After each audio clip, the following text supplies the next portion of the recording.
Ce message vous est présenté par l'Assemblée chrétienne Le Tabernacle. www.letabernacle.net. On peut se poser la question, et on doit se la poser. Mais qu'a donc fait Israël pour qu'une telle haine destructrice soit manifestée par ce peuple amalécite? Frères et sœurs, il me semble qu'on ne peut pas haïr sans cause. On est d'accord avec cela? Il y a toujours une cause pour haïr quelqu'un. Et ce fameux sage d'Israël, ce fameux Malbim, va nous dire que, en ce qui concerne Amalek et la guerre qu'il mène contre Israël, elle n'a aucune des causes connues que l'on retrouve chez tous les autres ennemis d'Israël. Par exemple, Nabuchodonosor, qui n'était pas amalécite et qui pourtant a servi Israël, mais uniquement pour des désirs d'expansionnisme, de territoire. Il y avait une raison. C'était qu'il voulait agrandir son empire. Si on prend Sanchérib, son bras droit, c'était pareil. Si on prend Pharaon, c'est exactement pareil. Ils avaient des projets d'agrandissement de leur royaume. Même les Grecs qui, eux, avaient eu un projet, et ce projet, c'était d'imposer la langue grecque au monde habité, n'est-ce pas? Et la culture grecque, y compris les Romains. Les Romains, ils étaient des conquérants, ils voulaient étendre leur territoire, mais c'était aucune des causes qu'Amalek a. On connaît ces causes historiques concernant ces hommes. Et quand ils sont venus sur Israël, c'était toujours pour prendre le territoire d'Israël. Ce n'était pas qu'ils avaient la haine contre Israël, mais ils avaient un désir d'expansionnisme dans leur royaume. Mais pour Amalek, c'est aucune de ces causes-là. Ce n'est pas une question d'agrandir son territoire. Ce n'est pas la cause initiale d'Amalek. Chacun de ces personnages venait contre Israël. Donc les fameux pharaons et Sanchérib et Nabuchodonosor, etc. Mais il y avait des raisons historiques qui étaient connues. L'histoire nous racontait ces choses. Mais Amalek vient avec des raisons qui ne sont pas connues par les historiens. Les raisons d'Amalek ne sont pas connues par les historiens. Ce n'est pas une question d'expansionnisme de territoire comme les autres. Ce n'est pas une question de conquête. C'est une haine dans leur cœur à l'égard d'Israël. Amalek, nous dit le Malbim, est le premier personnage dans l'histoire biblique qui incarne l'athéisme absolu. Le refus et l'abnégation totale de l'existence de Dieu. Allant même jusqu'à nier l'existence de Dieu, pourtant reconnu dans le monde entier de cette époque. Nabuchodonosor, il a reconnu Dieu. Pharaon, il a reconnu Dieu. Sanchérib, il a reconnu Dieu. Ils ont reconnu Dieu, mais lui, il nie l'existence de Dieu. C'est un athée complet. Il est dit que tous les noms des souverains de ce monde ont tous connu l'Éternel, seul dans la Torah, au sujet duquel il nous est dit qu'il ne craint pas Dieu, qu'il ne connaît pas Dieu et qu'il n'a aucun respect pour Dieu. La Torah nous dit c'est Amalek. Et on va le voir dans les Écritures. Prenez avec moi le Deutéronome 25, versets 17 à 19, et vous allez vite comprendre.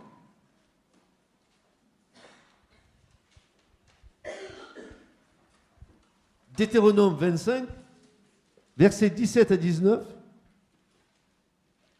Voilà ce que ce passage nous dit. Rappelez-vous comment les Amalécites vous ont traité quand vous étiez en chemin après votre sortie d'Égypte, sans aucun respect de Dieu. La Septante dira sans aucune crainte de Dieu, ou encore sans avoir peur de Dieu. Donc, il s'attaque à Israël, et vous allez voir d'ailleurs comment il s'attaque à Israël. On voit très très bien la mentalité de cet Amalek-là. Puisqu'il nous est dit, le verset suivant, ils vous ont rejoint sur votre route et ont attaqué par derrière les éclopés qui fermaient votre marche, alors que vous étiez épuisés et à bout de force.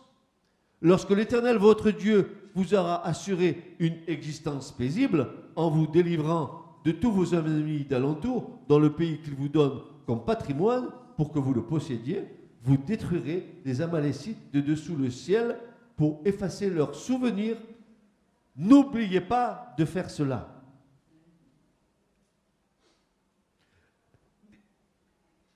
La haine d'Amalek envers Israël montre son état d'esprit. Quand Israël arrive à Réphidim, Amalek n'a pas le courage, malgré sa non-crainte de Dieu, de s'attaquer directement de front à Israël. Il va commencer par s'attaquer aux plus faibles. Mais est-ce que ce n'est pas l'image, n'est-ce pas, de ces lions qui sont en chasse, qui voient des troupeaux de gnous et qui vont en tête, en queue de troupeau pour voir les animaux, les blessés ou malades, pour les isoler du troupeau et pour les détruire. Il fait exactement pareil. Vous vous rappelez? Soyez sobres, car le diable est comme un lion rugissant qui rôde cherchant qui dévorer. N'est-ce pas? Il va vers les fatigués, vers les éclopés. Il ne va pas vers les hommes en bonne santé. Il commence à tailler dans le vif les plus faibles. Et c'est ce que Satan fait. Il s'attaque aux plus faibles dans la foi.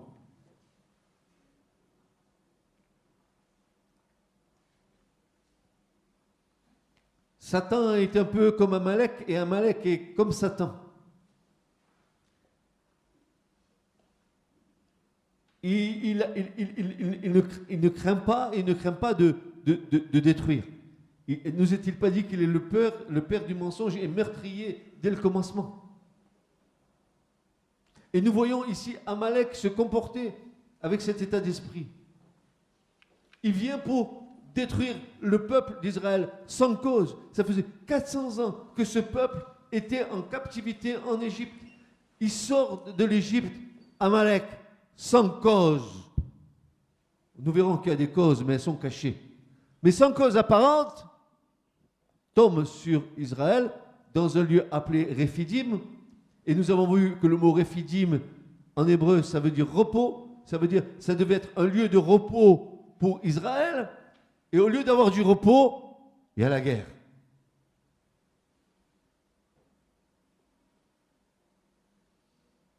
Parfois, tu as envie de repos.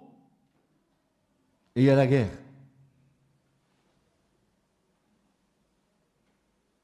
Il y a la guerre. Le problème d'Amalek, c'est que lorsqu'il voit les peuples trembler à cause des miracles qui viennent de se produire, tous les peuples tremblaient parce qu'ils savaient que Dieu était avec Israël. Ils avaient entendu parler des miracles, des 10 plaies. Ils avaient entendu que la mer Rouge, la mer des Joncs s'était ouverte en deux. Ils avaient entendu tous les actes de puissance que Dieu avait fait. À cause de cela, les peuples aux alentours tremblaient.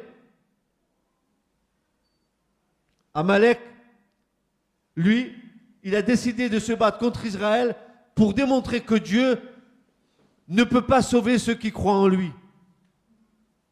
En fait, son combat était contre Dieu lui-même. S'il est contre le Dieu d'Israël, c'est que cet Amalek-là, il a un autre Dieu, qui n'est pas le vrai Dieu. Vous avez commencé à comprendre de quel Dieu on va parler bientôt? Cet Amalek-là, il a un autre Dieu parce qu'il ne craint pas le vrai Dieu, le Dieu d'Israël. Même, il dit, vous allez voir comme c'est subtil ce qu'il va dire au peuple. Qu'est-ce qui va sortir comme doctrine idéologique pour faire comprendre au peuple que si ils ont peur de Dieu, c'est parce qu'ils sont victimes de leur propre peur. Vous allez voir comme c'est subtil. Et c'est souvent comme ça avec nous d'ailleurs. Amalek a décidé de se battre contre Israël pour démontrer que Dieu ne peut pas sauver ceux qui croient en lui. En fait, son combat était contre Dieu lui-même, ce qui fait de lui la typification de l'idéologie de l'athéisme, se battant contre toute notion de divin. Il va se battre contre Israël pour prouver que Dieu ne peut pas les sauver au nom de son athéisme à lui. Il vient de voir que Dieu protège son peuple. Il vient de voir que l'armée la plus puissante de l'époque, l'Égypte, est engloutie dans la mer des Joncs et s'écrouler devant l'intervention de Dieu. Et pourtant, il va s'attaquer à l'inattaquable Israël, car gardé par Dieu. Quelle folie! Et que veut-il prouver? Qu'est-ce qu'il veut prouver?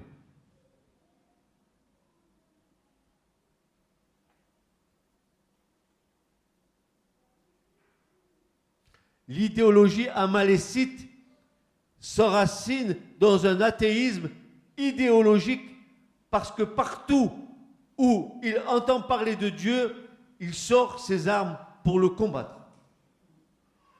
Je vous avais cité un nom d'un maréchal allemand de triste mémoire qu'on appelait Göring et qui disait: lorsque j'entends parler de culture, je sors mon revolver. Et de quelle culture parlait-il? Ce Göring, il parlait de la culture judéo-chrétienne. Il voulait éradiquer le judaïsme et le christianisme. C'était ça l'idéologie nazie. L'idéologie nazie, c'est l'athéisme. Et c'est la race supérieure de l'homme. On va voir pourquoi. Maintenant, la deuxième explication va nous faire remonter aux origines d'Amalek. D'où vient Amalek? La raison d'une telle haine envers Israël provient d'une haine ancestrale, la fameuse haine d'Ésaü à l'égard de Jacob. Je vous ai dit que Amalek, il était le petit-fils d'Ésaü. Je vous ai dit ça la semaine dernière. Bon. Et la haine d'Amalek, qui est descendante d'Ésaü, cette haine ancestrale, cette haine qui est dans son ADN, vient d'Ésaü. Alors, écoutez bien. Après que Jacob, pas très sympa Jacob, il a berné Isaac avec l'aide de sa mère. Ok. Et ainsi, il a hérité de la bénédiction de la part d'Isaac. Ésaü, il s'aperçoit de cela. Au nom de son droit d'aînesse, il peut revendiquer que la bénédiction doit être pour lui. Mais Isaac, malgré sa bévue, il maintient que la bénédiction reste sur Isaac. Sur Jacob. Excusez-moi, je suis ailleurs. Je suis déjà, moi, avec Abraham là-bas, et avec Isaac et Ismaël. C'est pareil. Hein? C'est exactement pareil. Ismaël revendique son droit d'aînesse. Mais pourtant, c'est Isaac qui a la bénédiction de la part de l'Éternel. Et la même chose avec Jacob et Ésaü. Ésaü, il a le droit d'aînesse, par la naissance. Mais Dieu transmet la bénédiction sur Jacob. Après que Jacob ait dérobé les bénédictions destinées à Ésaü par subterfuge, et ayant vu qu'Isaac n'avait pas regretté le changement de bénédiction sur Jacob, une haine sans fin d'Ésaü s'est faite jour, qui se transmettra de génération en génération sur toute sa descendance et particulièrement sur celle d'Amalek. Amalek a eu dans ses gènes la haine qu'avait Ésaü pour Jacob. Contrairement à Amalek, dans son athéisme primaire, la seconde raison concernant Ésaü est d'une toute autre nature. La véritable raison pour laquelle Ésaü s'est mis à haïr Jacob, c'est parce qu'il croyait dans le pouvoir des bénédictions de Dieu. Contrairement à Amalek qui est athée, Ésaü, lui, croyait dans la bénédiction de Dieu. Il croyait fortement, il croyait en Dieu. Mais il savait que la bénédiction qu'avait reçue Jacob, ce n'était pas une bénédiction d'ordre matériel. Isaac n'avait pas donné à Jacob tous ses biens matériels, tout son argent. Simplement, Isaac avait transmis la bénédiction qu'il avait lui-même reçue d'Abraham, son père. Ça voulait dire quoi? Ça voulait dire que depuis le départ, Dieu agit pour qu'il y ait une lignée de laquelle sortent l'élu. Et quand Ésaü a vu que la bénédiction spirituelle était sur Jacob, il a compris que l'élu ne sortirait pas de sa lignée. C'est tout le problème qu'il y a aujourd'hui. Vous allez comprendre pourquoi tout à l'heure. Et c'est le problème d'Israël à notre égard. Israël a un problème avec nous, les chrétiens, il a avec l'Église, et un problème avec l'islam. Parce que les deux disent que deux sortiront l'élu. L'Église dit, l'élu, c'est Christ, il sort de chez nous. Et l'islam dira, mais l'élu, non, il sort de chez nous. C'est pour ça que les Juifs, ils sont dans cet état-là. Parce qu'ils disent, non, c'est ni eux, ni l'islam, ni l'Église, c'est de chez nous que sortira l'élu. Vous avez compris la mayonnaise? Est-ce qu'on va s'en sortir avec cette histoire-là? Est-ce que nous allons nous en sortir? Oui, parce que le Seigneur, il a tout prévu, n'est-ce pas? La véritable raison pour laquelle Ésaü s'est mis à haïr Jacob, c'est parce qu'il croyait dans le pouvoir des bénédictions venant de Dieu. Cette histoire de bénédiction n'est pas un héritage d'ordre terrestre, puisqu'Isaac n'a pas distribué son argent à Jacob, ni ses terres, ni ses maisons, ni tous ses biens. Il a distribué la bénédiction qu'il avait reçue de Dieu et que lui-même avait reçue d'Abraham, son père. Il s'agissait là de faire passer dans le monde un héritage spirituel. C'est un héritage spirituel dont il s'agit, qui n'a d'importance qu'aux yeux de ceux qui croient en ces choses-là.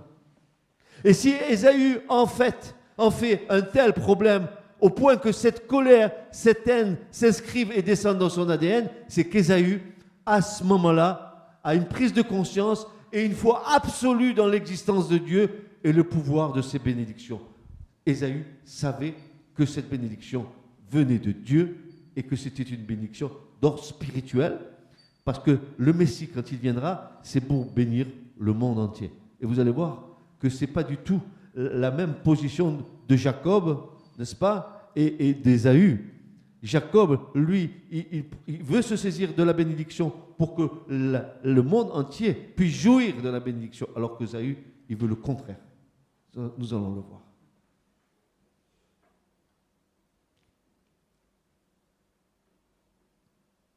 S'il avait été qu'un simple matérialiste, il se serait contenté de biens matériels. Mais ici, ce n'est pas le cas. Ésaü avait une sensibilité spirituelle élevée qui saisit ce que Dieu bénit.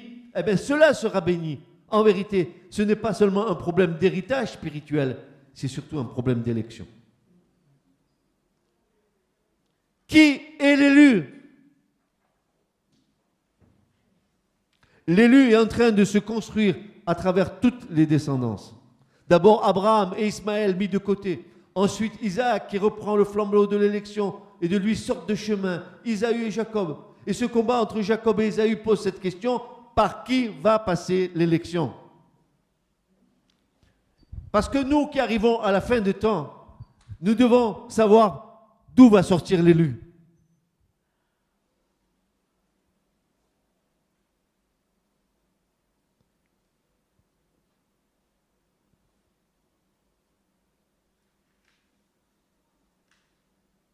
Maintenant, nous comprenons, mais avec le recul du temps, et parce que nous vivons ces temps-là, nous, aujourd'hui, nous comprenons pourquoi c'est comme ça. Et nous allons voir, au bout de cette prédication, nous allons comprendre, vous et moi, pourquoi que c'est comme ça. Et pourquoi que nous sommes en train de vivre, aujourd'hui, maintenant, au moment où je vous parle, nous sommes en train de vivre tout ce que l'élection va apporter comme problème à la fin des temps.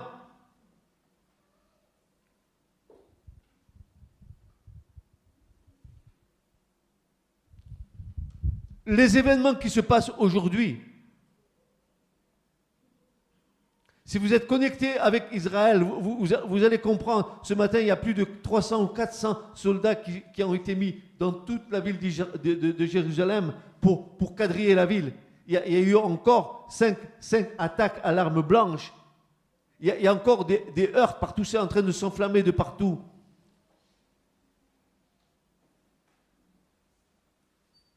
On y est.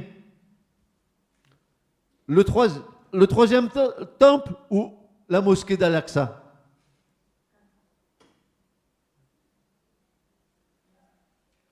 L'Antichrist ou le vrai Messie?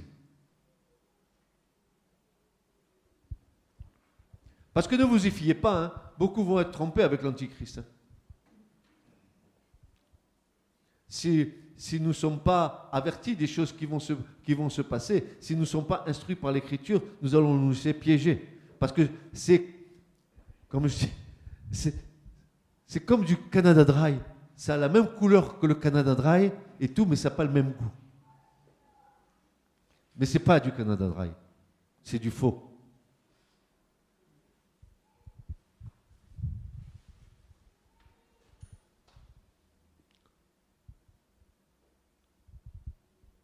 L'élu est en train de se construire à travers toutes ses descendances. Nous venons de le voir. Maintenant, on revient à la première question. Comment Amalek peut-il dire « Je vais m'attaquer à Dieu pour prouver qu'il n'a pas de force » alors qu'il est en train de voir le monde trembler devant cette force qui vient de se dévoiler?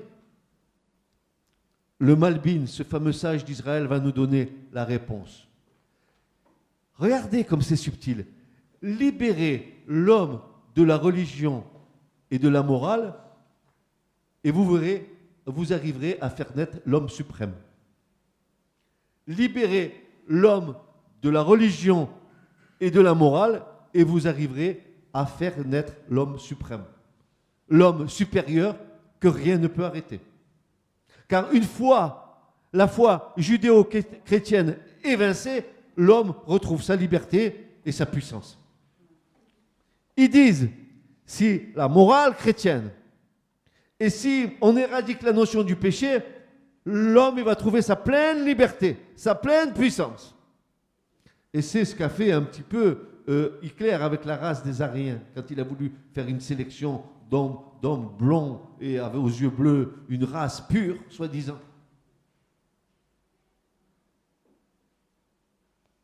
Car une fois la foi judéo-chrétienne évincée, l'homme retrouve sa liberté, sa puissance. Car d'après l'athéisme, écoutez bien, d'après l'athéisme, la morale judéo-chrétienne enferme l'homme dans une culpabilité à cause du péché. Hein? Ah bon? Pourtant, l'Écriture nous déclare qu'il n'y a pas un seul juste. Tous ont péché et tous sont privés de la gloire de Dieu. Romains, n'est-ce pas? Dit l'apôtre Paul. Et eux, ils disent, n'est-ce pas, que une fois la foi judéo-chrétienne, une fois la foi juive et chrétienne évincée, l'homme, il va retrouver sa liberté, sa puissance, car d'après l'athéisme, la morale judéo-chrétienne enferme l'homme dans une culpabilité à cause du péché. L'homme, une fois libéré de la morale, retrouverait sa pleine liberté. Ça veut dire, éclate-toi, fais ce que tu veux, et c'est bon. Tu peux y aller. tu es libre et tu retrouves toute ta force, toute ta puissance. Dans le péché, tu la retrouves. Car il y a la puissance du péché. Vous le savez, ça, qu'il y a la puissance du péché dans nos membres. Comment? Et alors, on peut se poser cette question. Pourquoi cette attaque aux Juifs? Pourquoi donc Amalek s'attaque aux Juifs? Écoutez bien, et c'est ça la clé. Parce que le judaïsme, les Juifs, ils sont la source, la matrice de la morale de cette religion. Et à ce titre, ils sont responsables de tous les maux de l'humanité.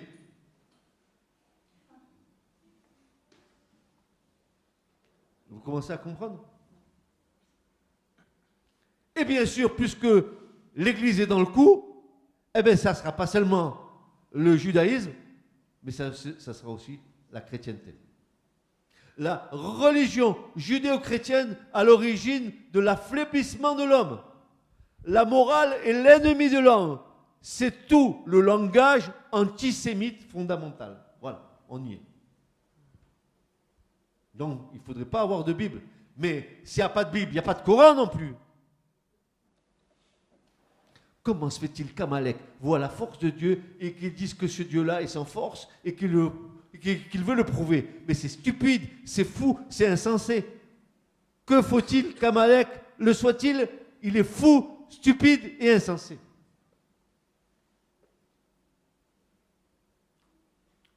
Voyons un autre aspect maintenant de la chose. Est-ce que vous me suivez jusqu'à présent, mes bien-aimés? Est-ce que vous commencez à comprendre que représente Amalek?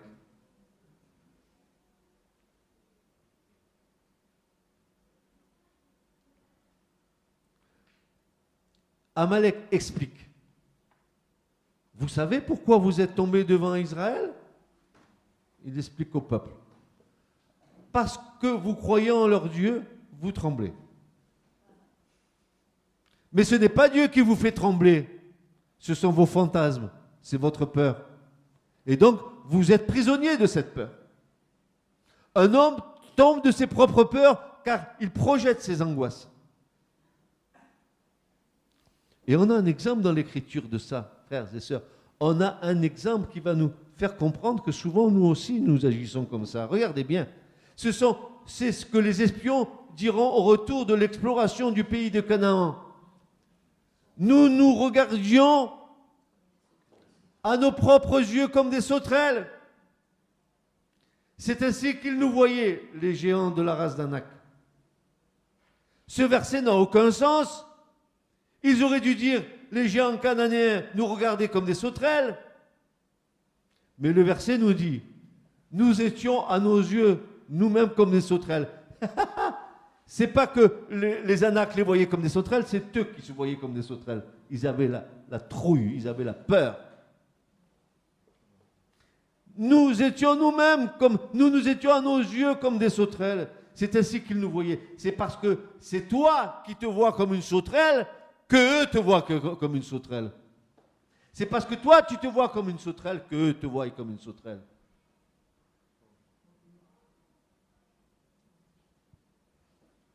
Le pire ennemi de l'homme, c'est la peur. Et Amalek de leur dire, ce n'est pas leur Dieu qui vous a mis à genoux, c'est votre peur. Arrêtez de croire en Dieu et vous serez des surhommes. Arrêtez de croire en Dieu, cela vous affaiblit. Car vous tremblez de vos angoisses, soyez comme moi, n'ayez peur de rien. Et Nombre 13, 34. Nombre 13, 34. Nous étions à nos yeux comme des sauterelles. Ils se voyaient comme des sauterelles. Non pas que les géants le voyaient comme des sauterelles, mais eux, déjà, ils faisaient un complexe d'infériorité tellement qu'ils avaient la trouille d'être devant des géants. Et bien souvent, c'est comme ça quand nous sommes dans des combats avec l'ennemi. Au lieu de nous voir grands et forts dans le Seigneur, nous nous voyons, petit diable, si tu pouvais partir de là, s'il te plaît. Je me vois comme une sauterelle. Mais celui qui est en moi, il est plus grand que celui qui est dans le monde, n'est-ce pas? Je ne suis pas une sauterelle. Je suis un géant de la foi.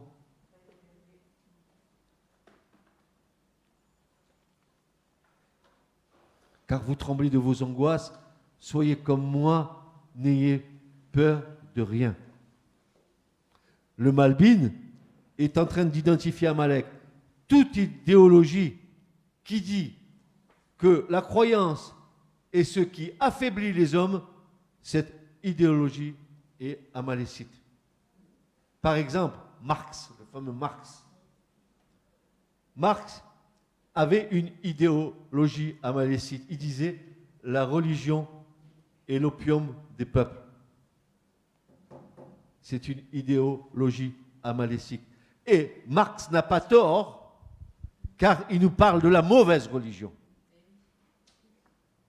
Il n'a pas tort quand il dit ça, mais il ne parle pas de la bonne. Il parle de la mauvaise religion. Si tu es dans une religion qui vit sans l'Esprit de Dieu, tu es quelqu'un qui est déjà hors de combat.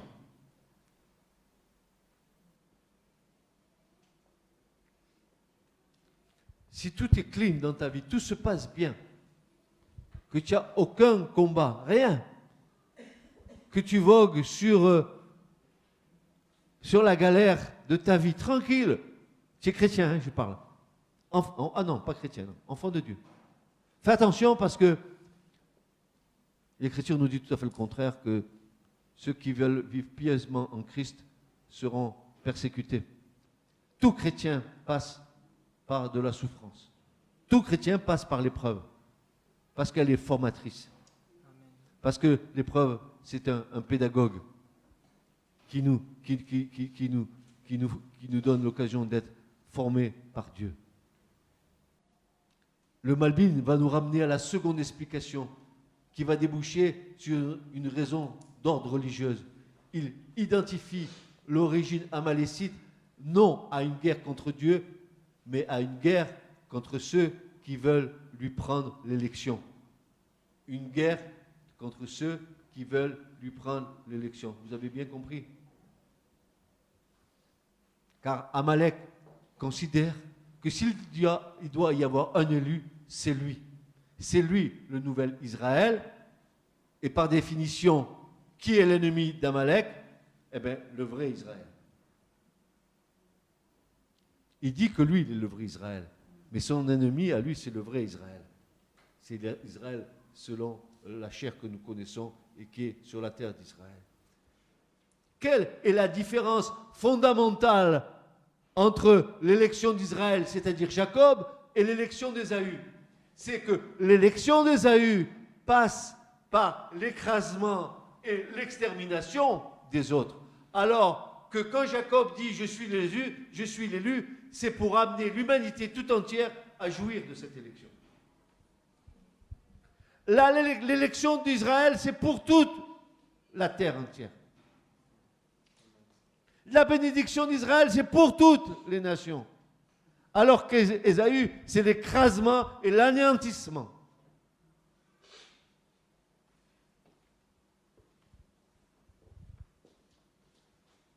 Nous savons maintenant ce que représente Amalek, c'est l'ennemi juré d'Israël. Le seul des peuples à traverser l'histoire comme Israël, car il doit, jusqu'à la fin, se dresser contre les enfants d'Israël, comme d'ailleurs aussi les Philistins. Ésaü veut être l'élu pour bénéficier, écoutez bien, Ésaü veut être l'élu pour bénéficier des droits de l'élection. Jacob, lui, sait que l'élection va lui apporter des devoirs et des responsabilités. C'est tout à fait différent. Le droit d'Ésaü a produit les droits de l'homme. Les droits de Jacob a produit les devoirs de l'homme, les 10 commandements. C'est pas pareil. Pas pareil. Les droits de l'homme, là, vous savez les droits de l'homme? Au nom des droits de l'homme, au nom des droits de l'homme, l'humanisme,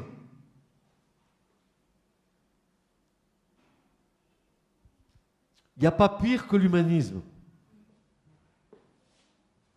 Il n'y a pas pire qu'un chrétien qui vit sa foi sur ses sentiments.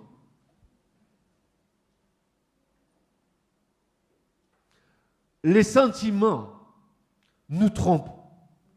Si ces sentiments-là ne sont pas renouvelés par le Saint-Esprit, ils nous trompent. Quand nous naissons de nouveau, que se passe-t-il? Et je suis obligé de le dire. C'est que Dieu nous fait naître de son esprit. Pourquoi faire? Une fois que nous sommes nés de l'esprit de Dieu en nous va travailler la partie de nos sentiments. D'où ce que nous voyons dans l'Écriture, le fruit de l'esprit, qui est la patience, la maîtrise de soi, la joie, la bienveillance, qui sont des fruits et des bons fruits. Et quand l'Esprit de Dieu vient en nous et domine notre vie, alors la partie de nos sentiments sont soumis à l'Esprit. Et vous avez vu combien que c'est beau. C'est que quand mes sentiments sont soumis à l'Esprit, alors mon corps est en paix. Parce que si ce n'est pas les sentiments du Saint-Esprit, c'est les sentiments de ma chair, tu vas voir mon corps comment il va être. Tu vas en prendre un. Tu vas voir que je vais t'en mettre un. Ça, c'est les sentiments de la chair. Mais quand c'est les sentiments de l'esprit vont t'amener à maîtriser ton corps. Quand l'Esprit de Dieu vient en toi, vient pour habiter en toi, il est en train de faire une œuvre de restauration totale, esprit, âme et corps. Tu es une tripartie, comme il y a le parvis, le lieu saint, le lieu très saint. Et il faut que Dieu règne sur ces trois parties. Il commence par ton esprit. Il vient te renouveler dans l'esprit. Il faut qu'il change tes pensées. Il faut qu'il change, qu'il renouvelle tes pensées. Afin que ton âme, oh mon âme, que je suis beau, hein, bouh.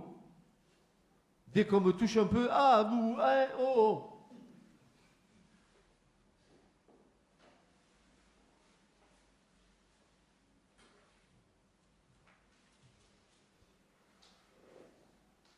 Ésaü veut être l'élu pour bénéficier des droits de l'élection. Jacob, lui, sait que l'élection va lui apporter des devoirs et des responsabilités. Le droit d'Ésaü a produit les droits de l'homme. Les droits de Jacob a produit les devoirs de l'homme, c'est-à-dire les 10 commandements. Ce message vous a été présenté par l'Assemblée chrétienne Le Tabernacle. www.letabernacle.net